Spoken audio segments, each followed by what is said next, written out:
Imagina que te obligan a servir en tu propia mesa, esa en la que tus manos descansaban alguna vez sobre el lino mientras otros se apresuraban a llenar tu copa, donde la risa alguna vez fluyó como vino sobre la madera pulida.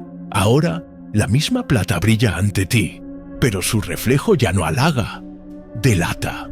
Los rostros reunidos alrededor de la mesa no miran con admiración, sino con expectación. Ya no estás entre ellos, estás detrás. El aire es tan espeso que se puede saborear. Melaza, ron, sudor, el humo de las velas que se consumen bajo candelabros que gotean cera como si lloraran. En algún lugar, un violín se esfuerza contra el murmullo. Sus cuerdas suenan tensas, incómodas, como si también supieran que algo indecible se aproxima. Afuera, los cañaverales se acercan, murmurando como un público que espera el primer acto de una obra cuyo final ya conocen, empapado en sangre.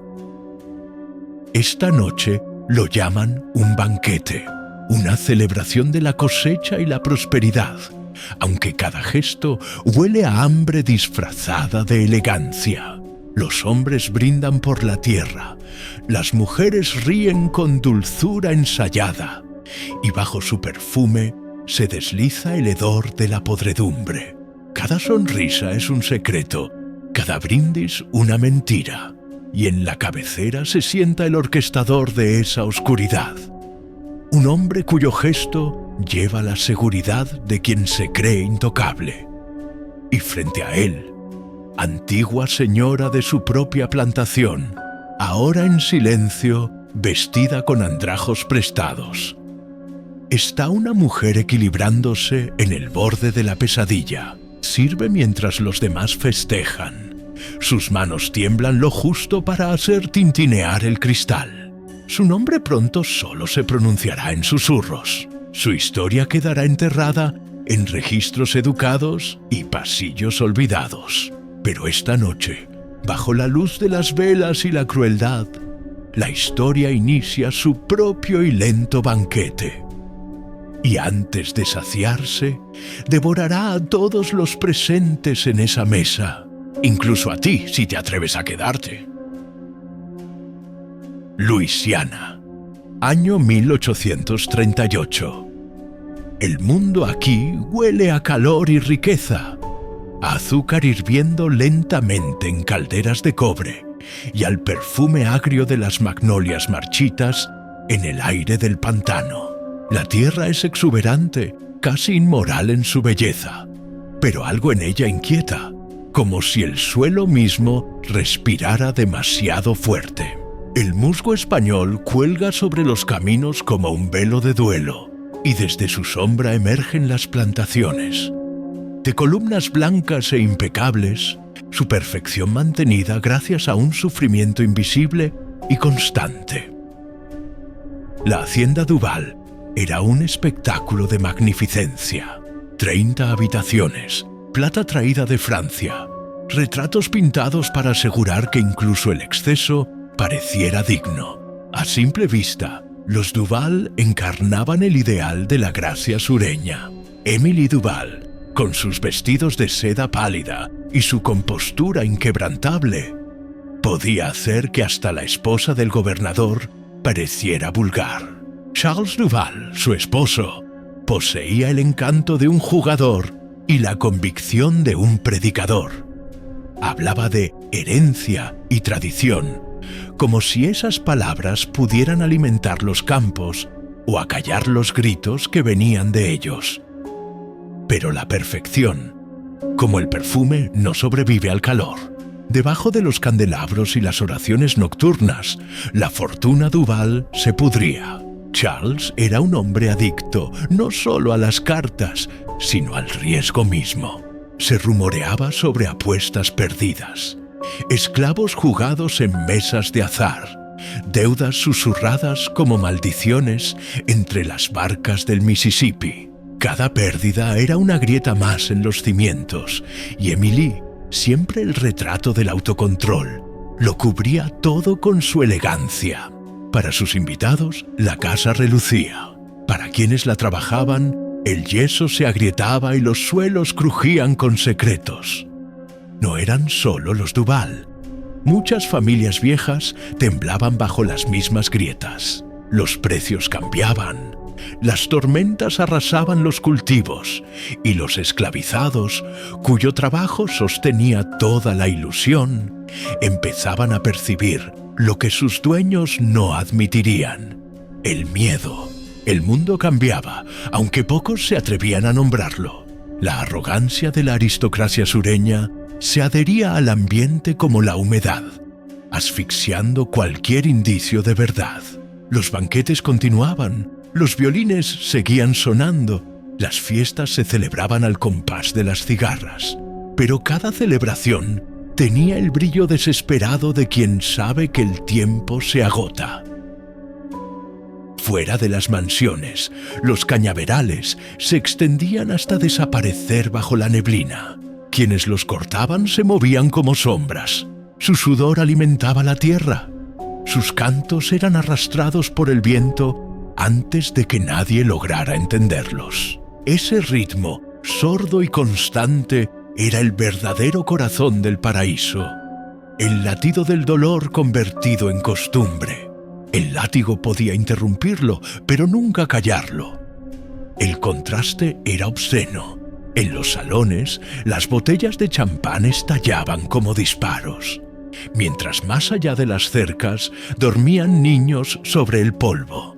Las mujeres empolvaban la garganta hasta dejarla blanca como un hueso, y los hombres medían su éxito en acres de sufrimiento. Aquella cultura dependía del olvido, y nadie sabía olvidar con tanta elegancia como los ricos. Cuando el párroco tronaba sobre el pecado, las damas asentían devotas, seguras de que Dios premiaba el buen linaje. Los Duval se aferraban a esa ilusión con desesperación. Las fiestas de Émilie brillaban como espejismos de orden. Al caer el sol, los invitados paseaban entre fuentes de mármol, sus risas disimulando el pánico. Una vida construida sobre sangre no puede permanecer limpia por mucho tiempo. Incluso las rosas de su jardín parecían demasiado rojas. Y a la sombra de ese esplendor agrietado acechaba Lucien Moret, el vecino, más joven, más rico y mucho más cruel. Observaba su decadencia con la calma de un lobo que sigue a su presa. Vestía mejor, hablaba con dulzura, pero su cortesía era un traje cosido sobre la podredumbre.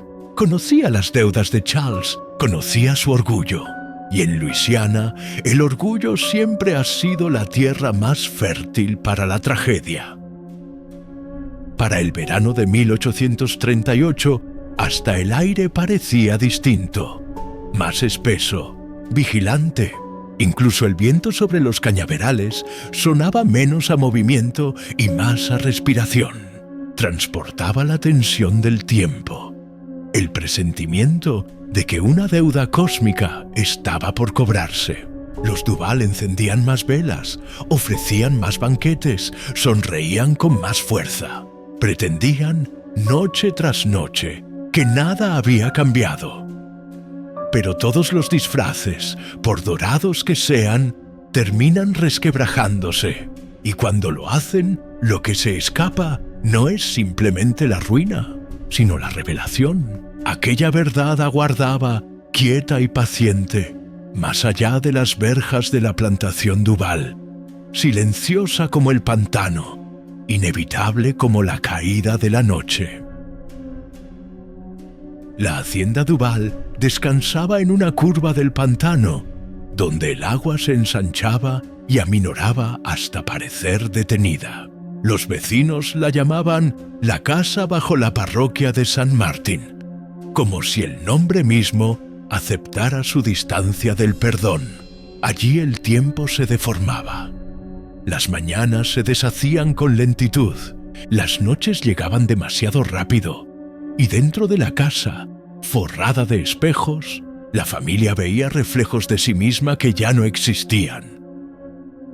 Émilie Duval fue la última de su estirpe. una mujer moldeada por la etiqueta y la expectativa. Leía a los poetas franceses y los recitaba en voz alta para un público de sirvientes que fingían entender. Su belleza no era frágil, era calculada. Bajo el barniz de compostura hervía una inteligencia confinada. Era lo bastante educada para comprender los límites de su propio privilegio. El mundo le exigía sonreír mientras la aprisionaba, y aprendió a convertir la rabia en gracia, el miedo en elegancia. Decían que era orgullosa, pero el orgullo fue su único refugio. Su matrimonio con Charles Duval parecía una consecuencia natural de su destino. Charles había heredado tierras, esclavos y deudas en partes iguales. Podía citar las escrituras mientras, con el mismo gesto, escondía una carta en su manga. Su atractivo era la fachada del riesgo. Durante años consiguió mantener la ilusión. Su risa se adelantaba a él en cada reunión, mientras las deudas lo seguían silenciosas. Para Emily era protector y verdugo a la vez. Tierno en la mañana, ausente en la noche, amaba el peligro más que la estabilidad. El punto de quiebre llegó en silencio, entre dos tormentas de verano. Una noche, una plantación de la parroquia de St. Martin cambió de dueño en una sola partida. La mesa iluminada, las cartas extendidas, la sonrisa vacía. Charles había perdido su herencia ante Lucien Moret. Emily recordaría siempre el silencio posterior, un silencio tan pesado que borraba el aire. Lucien Moret no era simplemente un acreedor, era un cultivador de deudas, un coleccionista de ruinas, alto, impecable, con voz de miel sobre filo.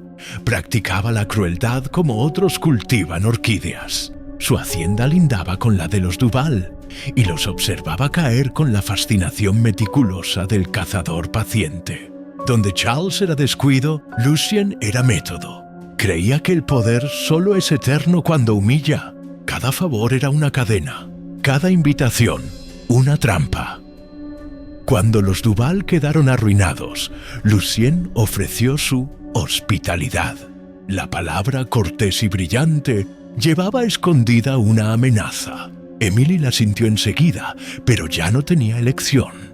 La sociedad que la había adornado no ofrecía refugio para las arruinadas. Así, la mujer que había presidido bailes bajo lámparas de cristal doblaba ahora los manteles en esa misma luz. En esa inversión residía la virtud cruel del tiempo, la fingida civilidad convertida en dominación. Lucien disfrutaba recordarle las formas de cortesía, ordenándole que hiciera una reverencia al entrar.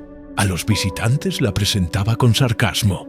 «Nuestra querida amiga la señora Duval, tan hábil ama de llaves». Las risas eran discretas, nunca amables. Emily soportaba todo con la calma de quien entiende que a veces el silencio es el único acto de rebeldía posible. Charles no soportó nada. En pocos meses su cuerpo se apagó. O tal vez fue su orgullo el que se ahogó primero. Bebía hasta borrar su vergüenza, hasta desdibujarse. Una mañana envuelta en niebla desapareció. Algunos aseguraron que el pantano lo tragó. Otros que Lucien se encargó de saldar cuentas por otros medios. Su cuerpo jamás apareció. Emily guardó luto un año, no por amor, sino por costumbre. El negro encajaba. Servía igual para la pena que para la humillación.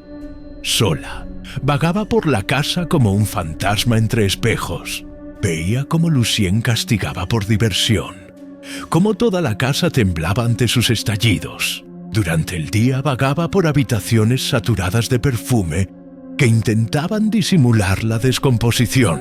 De noche, el sonido profundo de las prensas de azúcar entraba por las ventanas. Ese ritmo se convirtió en lenguaje, un idioma de resistencia y culpa que ella comenzó a comprender. Para el mundo exterior, Emily era una criada tolerada por caridad. Para sí misma era ya una testigo. Se miraba y veía el reflejo de todo lo que el esplendor blanco había negado. Comprendía que su vida entera se había construido sobre el dolor ajeno. No se redimía, simplemente lo reconocía. Algunas habladurías llegaban hasta ella, que su espíritu vagaba por los caminos de la parroquia, que había enloquecido, que maldecía el apellido Duval. Emily solo sonreía. La locura, pensaba, es la última cordura de quienes ven la realidad y aún despiertan al amanecer. De noche, escribía en un cuaderno con tinta tan diluida que se borraba casi al contacto con el aire. Cada frase era confesión y registro, un libro mayor de deudas humanas. No esperaba que nadie lo leyera. Entre sus páginas se hallaban las únicas pistas del futuro festín. La noche en que Lucien Moret reuniría a todos para celebrar su cosecha y la llamaría a servir. La empatía hacia Émilie no llega fácil. No era heroína, fue cómplice, altiva, ciega durante años. Pero la tragedia de la casa bajo Saint Martin no fue su caída, sino el tiempo que logró permanecer erguida, creyéndose justa. Émilie solo reveló lo que siempre había estado pudriéndose.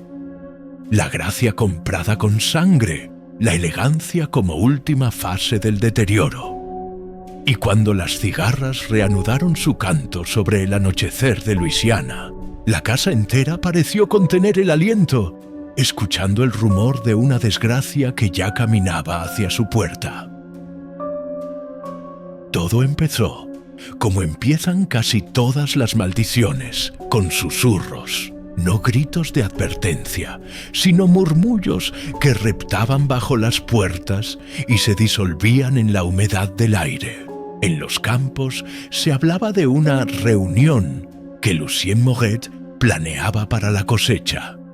No un simple banquete, sino algo más grande, distinto, algo que exigía secreto. Quienes lo mencionaban bajaban la voz enseguida, como si el viento tuviera oídos. Émilie, al principio, no les dio importancia. Estaba atrapada en la monotonía de su servidumbre. Días que se repetían sin variación, pensamientos reducidos a gestos, hasta que una tarde vio hombres martillando tablas junto a las prensas de caña. ¿Qué construyen?, le preguntó. El capataz masculló. «Mesas, señora. Orden del amo». Había docenas, unidas unas a otras, formando una serpiente de madera que se curvaba por el patio como el esqueleto de algo gigantesco. Aquella visión la perturbó más de lo que habría querido admitir. Esa noche, en la cocina, una muchacha llamada Lea le susurró mientras fregaba ollas ennegrecidas. «Dice que todos comerán, señora. Todos, los del campo, los de la casa, los de allá del río. Dice que nadie se quedará con hambre». Lo dijo como si rezara un augurio. «¿Comer qué?», preguntó Émilie. Lea bajó los ojos y dejó que el agua corriera hasta apaciguar la conversación. Luego comenzaron las desapariciones. 2 muchachos designados para el ingenio no se presentaron al trabajo. El capataz anunció que habían escapado, pero no hubo perros ni búsqueda. El rumor se extendió, calando en la plantación un silencio extraño, vigilante, un silencio que no pedía respuestas porque las temía. Y entonces llegó la risa, una risa que no venía de boca alguna. Por las noches, las criadas juraban oírla desplomarse desde los corredores vacíos. Risa hueca, sin alegría, quebradiza como vidrio. A veces ascendía una nota más alta y volvía a caer, repitiendo el mismo eco hasta transformarse en un zumbido profundo. Un viejo esclavo murmuró que el amo estaba ensayando la música de su fiesta. Lucien deambulaba por la casa, poseído por un fervor alegre. Sus órdenes llovían rápidas, incoherentes. Quería barriles de vino, sedas, jaulas de pájaros traídos del puerto. mandó sembrar la tierra con oleandros rojos para que los invitados cenen rodeados de color. Emily observaba desde la sombra cómo los animales rehusaban acercarse al patio. Incluso el viento parecía esquivarlo. El aire tenía la densidad de un presentimiento. Con el paso de octubre, las tardes se volvían más cortas y opacas. Adentro, los criados encendían lámparas antes de que anocheciera. Decían que a veces una sombra cruzaba los salones, aunque todas las puertas permanecieran cerradas. Empezó a descubrir, en la sala de música, los instrumentos acomodados como soldados en formación, cubiertos de polvo y, sin embargo, afinados. Una vez, al cerrar la puerta, una tecla sonó sola, baja y persistente, siguiéndola como un suspiro. El anuncio llegó en un periódico local.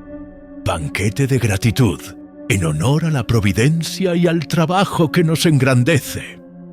Las letras parecían bendecir un rito.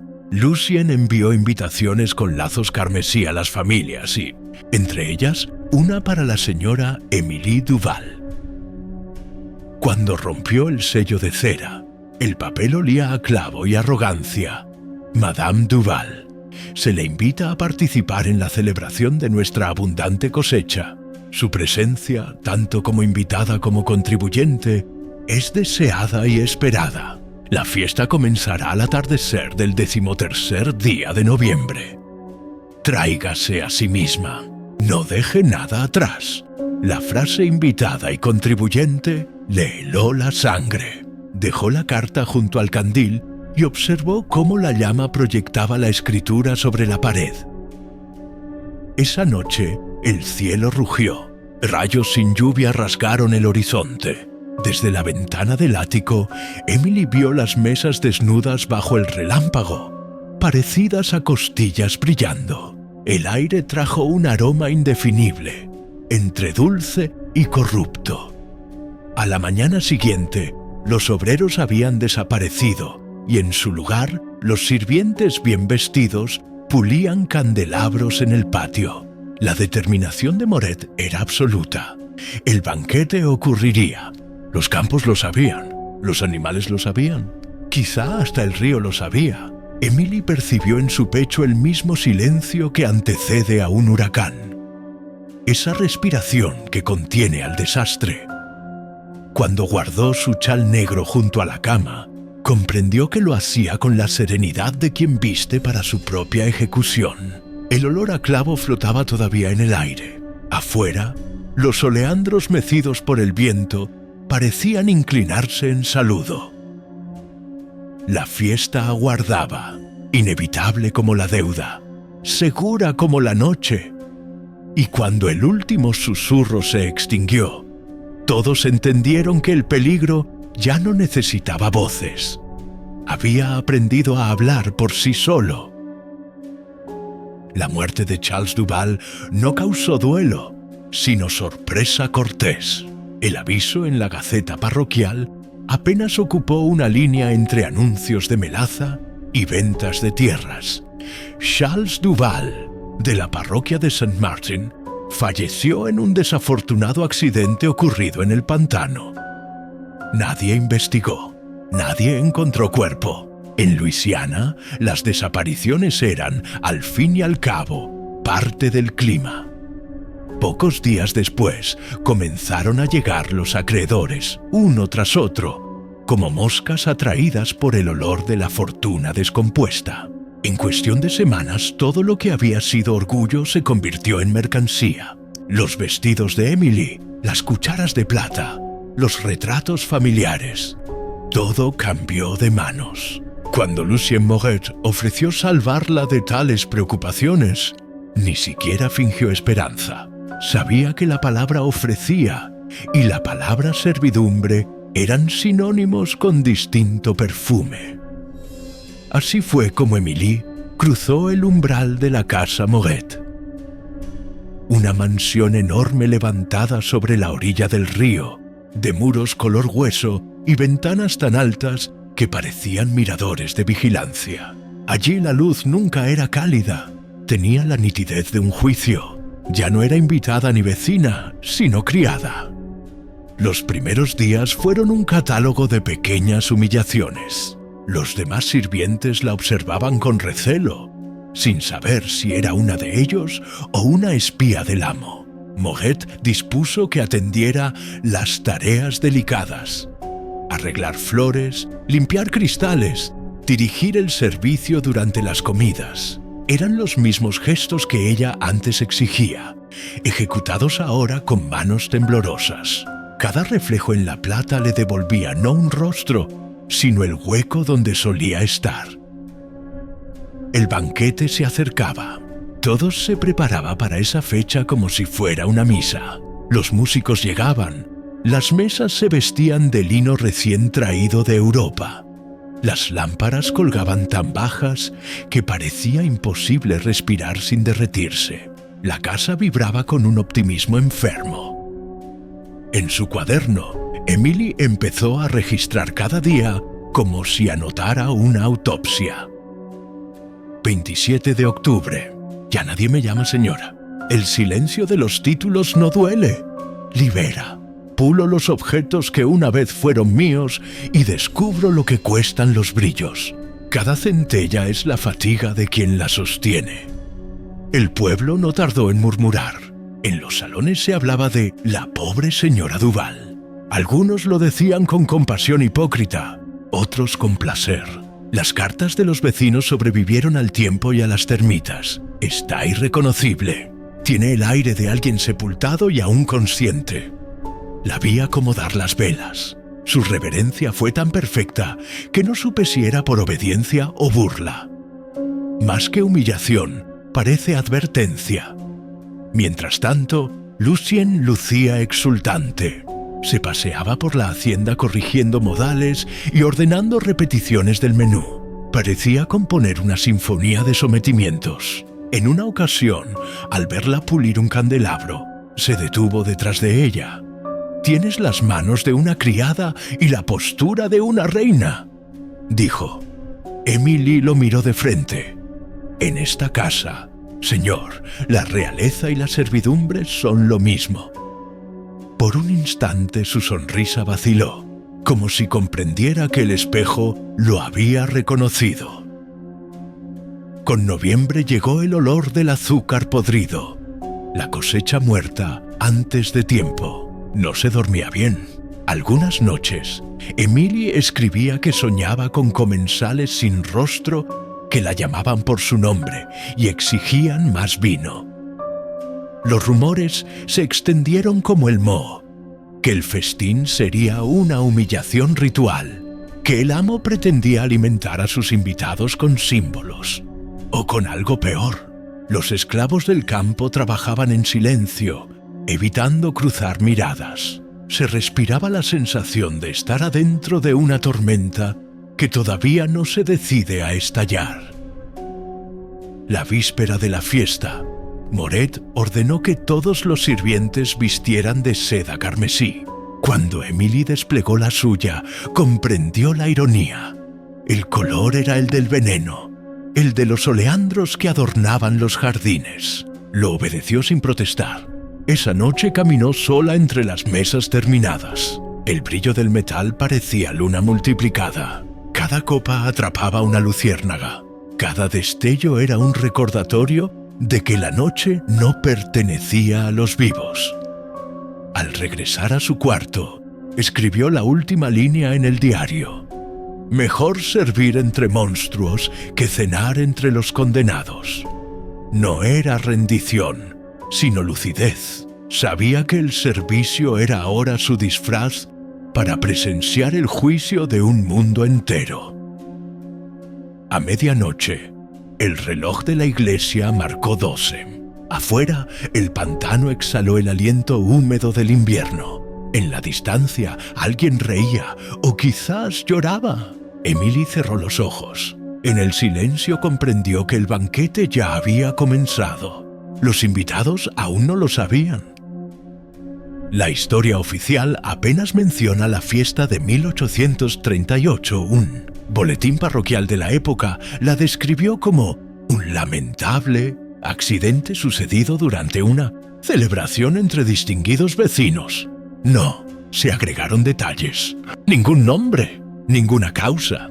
En una Luisiana adiestrada en el arte del silencio, ese fue el cierre perfecto. Una puerta sellada con elegancia sobre un crimen. Pero las grietas de la verdad persisten. Sobreviven en notas de contadores, en rumores cosidos a la memoria, en canciones transmitidas por quienes nunca tuvieron permiso de hablar. Reconstruir aquella noche exige bajar del archivo a los pantanos, porque ahí termina cualquier frontera entre dato y fantasma. Los registros de la parroquia, escritos por Théodore Bruneau, ofrecen la primera señal. En noviembre de 1838, anotó el traslado temporal de 43 siervos de las haciendas Moret y Duval para servicios especiales. Semanas después, tachó con una mancha de tinta la mitad de los nombres.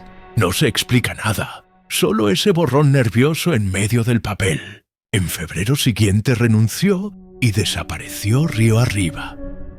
Los tribunales también hablaron, aunque en lenguaje de evasión. 4 años más tarde, parientes de 2 invitados presentaron una denuncia. Sus familiares habían acudido a un banquete de carácter peculiar y jamás regresaron. El caso fue archivado por falta de interés jurídico. Entre los documentos dormita un testimonio. Un carruaje volcado, caballos cegados, un charco con olor a ozono. Nadie mencionó cuerpos. Más elocuentes son las voces de los olvidados, registradas un siglo después por investigadores que recogieron cantos y leyendas de la parroquia de San Martín. En esos relatos, el banquete se llama La noche en que las mesas se voltearon. Una anciana, Marie Clairon, recordó: les dieron de beber y de comer, pero no era comida, era algo amargo. Después los blancos empezaron a cantarse al revés y gritaban como si el fuego les anduviera por dentro. La señora Emilino se movió, cerró los ojos. Cuando amaneció, todo estaba callado como cementerio. Los eruditos lo tildaron de superstición. Sin embargo, entre los restos encontrados en la hacienda, había cubiertos derretidos, cristales cubiertos por un polvo negruzco. Décadas más tarde, análisis químicos revelaron presencia de cornezuelo del centeno, un hongo alucinógeno. ¿Accidente o veneno deliberado? Los cartapacios del propio Moret ofrecen otra pista. En cartas al comerciante Charleston Mason, fechadas semanas antes del banquete, pedía las 10 ampollas de la tintura que induce la visita divina. Mason murió en un incendio días después de enviar la mercancía. ¿Casualidad o limpieza? También los libros de la iglesia muestran contradicciones. Moret hizo donaciones generosas, pero dejó de confesarse. En la última carta al párroco escribió: «Estoy redimido. No tengo ya pecados que declarar». ¿Fanatismo o desafío? Los elementos sobrenaturales entran con la tormenta. Los meteorólogos del siglo XIX registraron aquel 13 de noviembre como Noche de relámpagos azules sin trueno. Los campesinos la rebautizaron la ira silenciosa. Fue exactamente la noche del banquete. A mediodía siguiente, un sacerdote jesuita, Padre Lamotte, se presentó empapado en la iglesia de Iberville.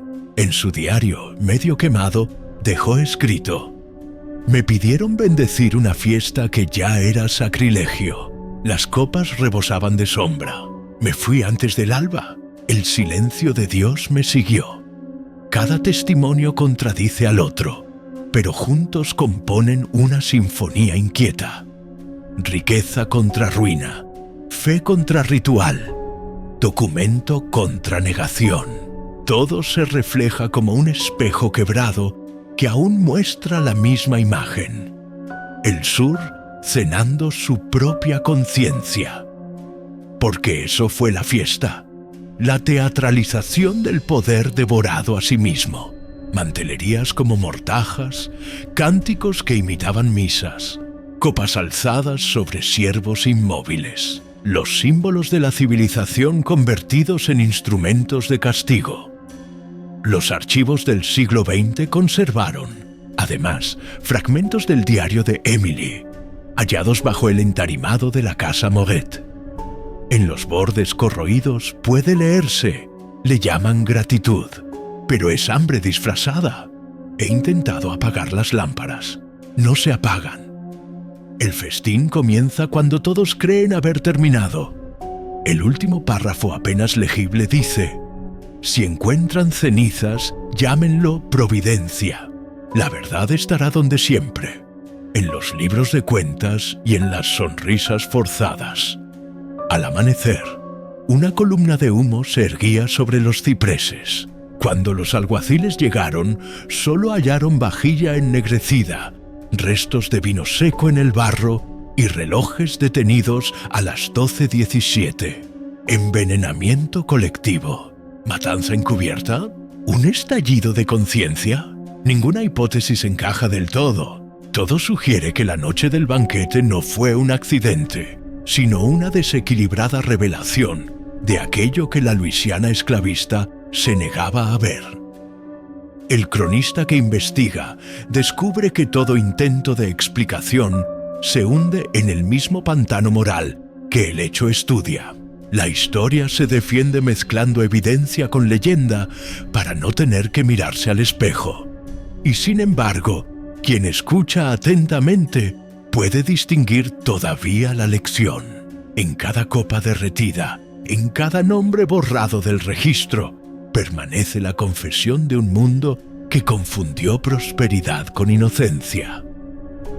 Quienes visitan hoy las ruinas juran que el suelo brilla rojizo después de la lluvia, que la brisa sacude el cañaveral con un ritmo parecido a un rezo. Algunos aseguran oír una voz femenina repitiendo entre ráfagas: «No fue castigo, fue espejo, castigo o liberación, veneno o justicia». Nadie lo sabe, y tal vez ese silencio sea la última verdad que la fiesta quiso dejar. Que incluso los fantasmas callan cuando la historia es demasiado humana. El 13 de noviembre amaneció denso, sin viento, con un cielo del color del bronce oxidado. El calor no era solo físico, era una presión invisible que contenía el aire. Desde temprano los carruajes atascaron el camino hacia la hacienda Moret. Las ruedas salpicaban barro sobre los vestidos de seda y la impaciencia hervía dentro de cada visitante. Nadie quería admitir que algo, debajo de aquella ostentación, olía a desastre. Dentro de la casa, centenares de velas ya ardían antes de que cayera la tarde, sus llamas danzando como si se negaran a mantenerse quietas. Las mesas, largas como corredores de iglesia, se extendían por el jardín envueltas en manteles blancos. Cada plato lucía un nombre escrito en oro, los apellidos de los antiguos señores de la región. En la cabecera, grabado con orgullo y amenaza, un solo nombre: Moret.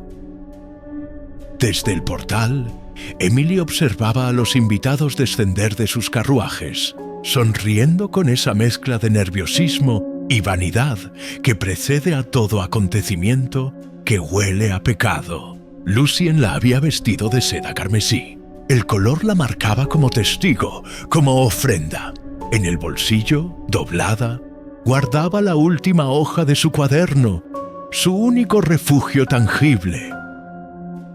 Al anochecer, el banquete comenzó. Primero la música. Los esclavizados, alineados al fondo, levantaron violines y trompetas. La melodía que arrancaron no era ni vals ni himno. Un ritmo quebrado, como si cada nota tropezara con la anterior. Moret lo llamó himno a la abundancia. Bajo las antorchas, sus rostros se mantenían inmóviles, puro cansancio digno. Entre cada compás se oía el tintineo de los cuchillos sobre los platos, una percusión involuntaria del hambre. Luego la primera tanda de platos, carnes asadas coronadas con flores de oleandro, venenosas y perfectas. Sopas de color oscuro y pesado. Un murmullo recorrió la mesa cuando Moret levantó su copa para explicar el menú. Cada plato, dijo, llevaba el nombre de una plantación perdida. Hoy devoramos nuestra propia historia, para que nadie más la reclame. La broma tuvo eco, pero ninguna sonrisa duró. Émilie servía. Su movimiento era preciso, mecánico, casi sagrado. Desde su posición detrás de los comensales, veía las joyas titilar como insectos, las bocas masticando con un entusiasmo forzado. Aquellos hombres y mujeres, antaño sus pares, parecían figuras de cera, saturadas de perfume y miedo. A mitad del banquete, el cielo se desgarró. Relámpagos sin trueno rasgaron las nubes, azul opalino. Los músicos titubearon, pero Moret ordenó continuar. «Que el cielo sea testigo de nuestra gratitud», proclamó. El aire tenía sabor a cobre. Llegó la siguiente serie de platos, carnes glaseadas con un brillo casi sanguíneo. Émilie olió el dulzor metálico antes que nadie. Los invitados comieron igual. La etiqueta era más fuerte que el instinto. Las copas se levantaron una y otra vez para brindar por la prosperidad, por el sur eterno, por el anfitrión.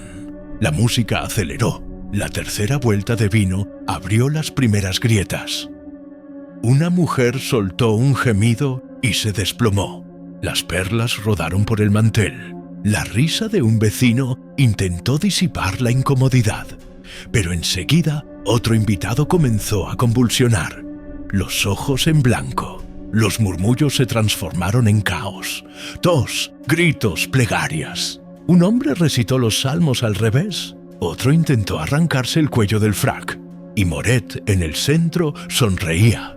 «La verdad también se come», gritó, avanzando sobre la mesa. Su copa, grabada con las iniciales de Charles Duval, brilló un instante antes de caer. El vino estalló sobre el lino como una herida abierta. El relámpago siguiente pintó el jardín entero de un azul irreal.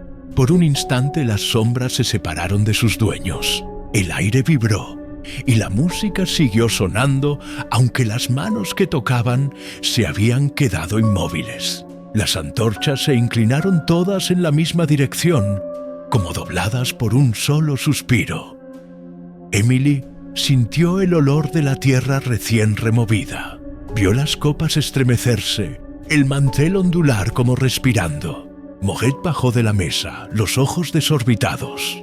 «¿Los ves?», murmuró. «No perdonan». Ella no respondió. Vertió el vino restante sobre el suelo. El líquido chisporroteó como aceite sobre fuego, aún sin llama. Después llegó el silencio. Los músicos seguían en pie, pero su música se había vuelto incorpórea. Los invitados caían sobre los platos, los ojos vítreos, los labios teñidos de violeta. Moret tembló y cayó de rodillas. Émilie lo miró con la serenidad de quien ha esperado demasiado. Tocó su hombro. Estaba helado. Las velas comenzaron a apagarse una a una, hasta que solo quedó encendido el gran candelabro. Ante él, un plato solitario. Una composición de frutas en forma de corazón. La superficie brillaba de almíbar rojo. Émilie tomó un grano. Lo probó. Un amargor inhumano. Detrás de ella, los músicos respiraban al unísono. En sus rostros no había miedo, sino paz. Habían presenciado un fin justo. La criada caminó hacia el porche. Las llamas de las antorchas se encendieron en un último destello, y la noche se cerró de golpe. A su espalda, el fuego empezó a propagarse por los manteles empapados. El banquete terminaba como siempre debió, devorándose a sí mismo. Al día siguiente, las versiones chocarían entre sí.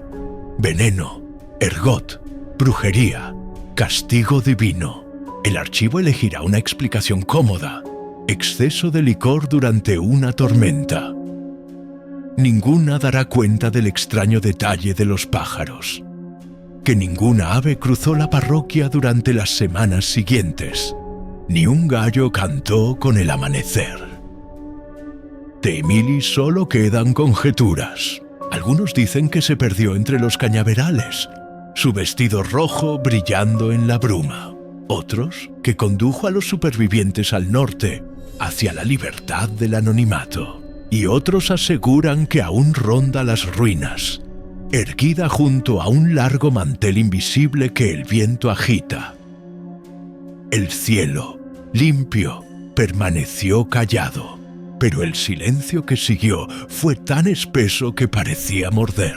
Entre ese silencio, las cucharas temblaban aún sobre la madera chamuscada. Pequeños sonidos como respiraciones tardías. Fue locura, fue justicia, fue espejo. Pero lo cierto es que el banquete de las sombras no terminó. Solo cambió de apetito. Cuando se le quita el barniz al pasado, lo que queda es una mesa, larga, impecable, ya dispuesta antes de que lleguemos. La fiesta de 1838, perdida en la bruma del pantano, nunca fue solo una noche. Fue un retrato de una sociedad que se estaba comiendo su propia conciencia. Cada brindis era una oración al olvido. Cada cucharada, una comunión de culpa disfrazada. Bajo las lámparas de Moret se reveló una verdad que aún respira. Ninguna cultura que convierta la crueldad en ornamento puede sobrevivir sin devorarse. El sur esclavista creyó que el sufrimiento podía volverse elegancia. El banquete simplemente retiró el mantel. Lo que vimos allí fue la estructura entera de la civilización, volteándose como un cadáver. Refinamiento sobre sangre, fe sobre abuso, belleza sobre terror. El tiempo pasó, pero el banquete continúa. Cambian los menús y los invitados, pero el apetito sigue siendo el mismo. Ganancia sin conciencia, confort sin memoria, poder servido en platos de negación. Heredamos esta coreografía de ceguera con formas distintas, más educadas, pero no menos dóciles. Y sin embargo, entre tanta máscara, hubo una mirada que permaneció despierta. La de Emily. Servir en la mesa de los monstruos le mostró la anatomía de su mundo. No fue redimida, fue testigo. Aprendió que el castigo no siempre llega desde fuera. A veces simplemente revela lo que ya éramos. Esa comprensión debería inquietarnos, porque la historia no terminó con ella. Solo cambió de escenario. Si tú hubieras estado entre los invitados, si el vino se tornara amargo y la risa de repente doliera, ¿habrías hablado o habrías agachado la cabeza para sobrevivir? La pregunta no pertenece a 1838, sino a cada instante en que la dignidad y el silencio cenan juntos. Reflexionemos. El banquete es eterno. La música se disfraza de progreso. Las copas tintinean con excusas nuevas. Pero abajo, el mantel, la maquinaria del dolor, sigue funcionando. Somos los herederos y los posibles interrumpidores de esa cena. Porque la historia no está detrás de nosotros, está sentada con nosotros. Podemos sentirla aún. El leve toque del cuchillo contra la copa. La invitación a brindar una vez más por lo que elegimos no mirar. Escucha con cuidado. El festín continúa, esperando que alguien por fin se atreva a levantarse de la mesa. Aún hoy, casi 2 siglos después, la tierra bajo la parroquia de St. Martin no ha logrado dormirse del todo. Después de las tormentas de cosecha, cuando el aire huele a caña recién cortada y el trueno se aleja hacia el norte, algunos aseguran escuchar música flotando desde el barro. un violín desafinado, un ritmo que avanza cojeando, un eco que no pertenece a este tiempo. Los vecinos más viejos apresuran el paso cuando cruzan aquel tramo del camino, mientras los más audaces se detienen, creyendo ver entre el humo una silueta femenina vestida de rojo, atenta a un público que ya no existe. Puede que sea imaginación, o puede que el banquete nunca haya terminado, solo haya cambiado de lenguaje, que ahora se cante en las fábricas, en los registros contables, en la memoria que preferimos no tocar. La noche de 1838 no fue solo un acto de crueldad, sino un espejo levantado sobre todo un país. Cada vez que contamos la historia, encendemos otra vela en ese comedor infinito donde la memoria se sirve caliente. A quienes llegaron hasta este punto, gracias. No por soportar el horror, sino por atreverse a mirarlo. Porque escuchar una historia así es aceptar que detrás de cada época dorada hay platos rotos y manos ocultas. Formas parte de una comunidad de buscadores, de aquellos que prefieren abrir las ventanas del pasado aunque entre el humo. Si este relato te conmovió, comparte su eco. Deja que el nombre de Émilie Duval y aquel festín maldito vuelvan a pronunciarse tras tanto silencio. Y recuerda, los pantanos guardan más de un secreto. Hay otros banquetes que la historia intentó borrar, otras veladas que nadie quiso recordar. En nuestra próxima investigación, seguiremos los indicios de una celebración tan prohibida que su anfitrión desapareció antes del alba. Por ahora, cierra la ventana, deja que el viento se lleve el último olor a azúcar quemada, pero mantén el oído alerta, porque la siguiente historia ya está susurrando desde un diario que jamás debió leerse.